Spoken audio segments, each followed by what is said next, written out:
25 اور 26 اگست کی درمیانی شب کو بلوچستان میں تقریباً 10 اضلاع میں بی ایل اے جو ایک بلوچستان کی علیحدگی پسند تنظیم ہے اور جو شدت پسند تنظیم ہے، ان کی جانب سے تقریباً 39-40 لوگوں کو شہید کیا گیا۔ یہ لوگ جاں بحق ہوئے۔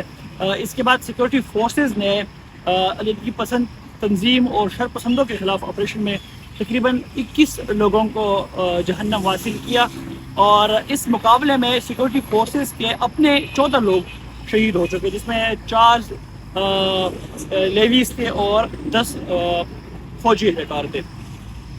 اس کارروائی کے بعد ایک بڑی ڈیبیٹ شروع ہو گئی کہ پنجابیوں کو مارا جا رہا ہے ان کی شناخت کے بعد، اور واقعی اس طرح ہوا بھی۔ تقریباً 23 پنجابیوں کو شناخت کے بعد قتل کیا گیا، صرف اس بنا پر کہ وہ پنجاب سے تعلق رکھتے ہیں، حالانکہ وہ عام مزدور تھے، ان کا کوئی قصور اور گناہ بھی نہیں تھا۔ خواجہ آصف صاحب نے ایک ٹویٹ کیا کہ مارنگ بلوچ اسلام آباد آ کے دھرنے دیتی ہے، اسٹیبلشمنٹ کے خلاف اور ریاست کے خلاف بیانات بھی دیتی ہے اور تحریک بھی چلاتی ہے اور دھرنے بھی دیتی ہے، لیکن مارنگ بلوچ اس وقت بی ایل اے کی مذمت کیوں نہیں کرتی؟ میں اس پہ تھوڑی سی بات کرنا چاہتا ہوں۔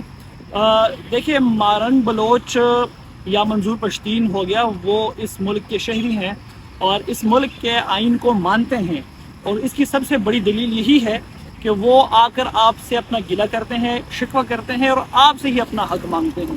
بی ایل اے نے تو کبھی آپ سے حق نہیں مانگا، کچے کے ڈاکو نے تو کبھی آپ سے حق نہیں مانگا۔ اس کی وجہ یہ ہے کہ وہ آپ کو مانتے ہی نہیں ہیں، نہ ہی پاکستانی آئین کو مانتے ہیں، نہ ہی ریاست کو مانتے ہیں۔ وہ کہتے ہیں ہم خود ریاست ہیں، ہم خود قانون ہیں۔ تو جو لوگ ریاست کو مانتے ہیں، قانون کو مانتے ہیں، وہ ان کا گلہ بھی بنتا ہے، وہ گلہ کرتے بھی ہیں، اور اس طرح پوری دنیا میں ہوتا ہے۔ یہ صرف پاکستان میں نہیں، پوری دنیا میں ہوتا ہے کہ وہ آپ سے گلہ شکوہ کرتی ہے۔ اور یہ جو بات خواجہ آصف صاحب نے کی ہے، یہ اکیلے ان کی بات نہیں ہے، اس کے علاوہ بھی بہت سارے لوگ یہ سمجھتے ہیں کہ منظور پشتین ہو گیا، مارنگ بلوچ ہوگی، اور اس طرح باقی جو ایکٹیوسٹ ہیں وہ دہشت گرد تنظیموں کی مذمت کیوں نہیں کرتے۔ اس کی دیکھیں 2-3 وجوہات ہیں جس کو سمجھنے کی ضرورت ہے۔ دیکھیں، آلریڈی منظور پشتین ہو گیا یا اسی کمیونٹی ہوگی، مارنگ بلوچ اسی کمیونٹی ہوگی، وہ آلریڈی جو ہے نا ریاستی جبر برداشت کر رہے ہیں اور اس طرح اسٹیبلشمنٹ کے نشانے کا شکار ہے۔ تو کیا یہ اسٹیبلشمنٹ یا ریاست کا ایک نیا حربہ نہیں کہ وہ منظور پشتین اور مارنگ کو دہشت گرد تنظیموں کے ساتھ لڑا کر، یعنی ان سے مذمت کروا کر، ان کو آپس میں لڑوا کر خود جو ہے نا وہ مفت کی روٹیاں توڑنے پہ بیٹھ جائیں؟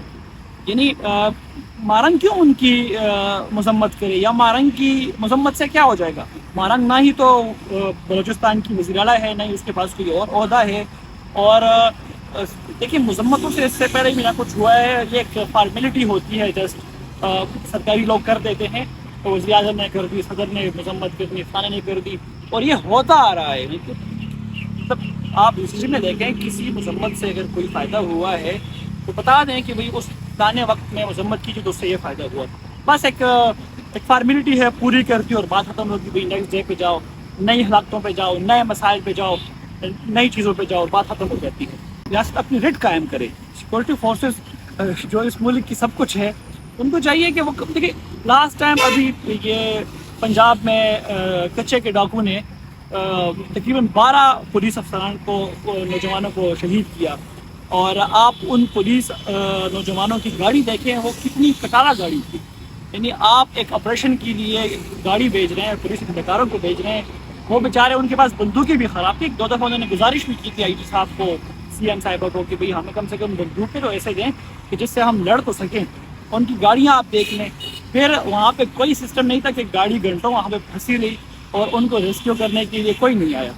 تو ایسے لوگوں میں پھر تنقید بنتی ہے، مارنگ بھی کرے گی، منظور پشتین بھی کرے گا، میڈیا بھی کرے گا، باقی جو ایکٹیوسٹ ہیں وہ بھی کریں گے۔ تو اس کا یہ مطلب نہیں ہے کہ آپ ڈیوائڈ اینڈ رول کریں گے، آپ ان کو جو ہے نا دہشت گرد تنظیموں کے ساتھ لڑائیں اور ان سے کہیں کہ بھئی آپ مذمت کرو تاکہ وہ آپ کو مارے، آپ ان کو مارو، اور ہم نفت میں بیٹھے رہیں۔